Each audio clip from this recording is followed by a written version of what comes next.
Myslela som si, že to nestihnete. Stihol som. A mám pre vás dobrú správu. Áno. Všetko má dorazilo v poriadku. Prevezol som to na miesto. Žiadne problémy. Nikto sa nemotal naokolo.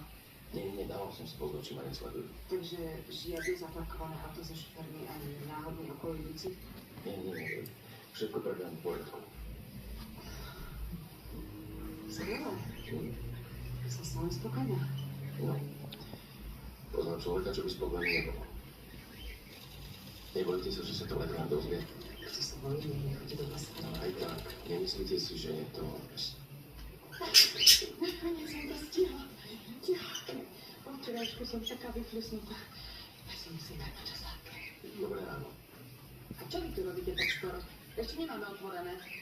No, mne sa pomáha, tak som poprosil sa. Neviete,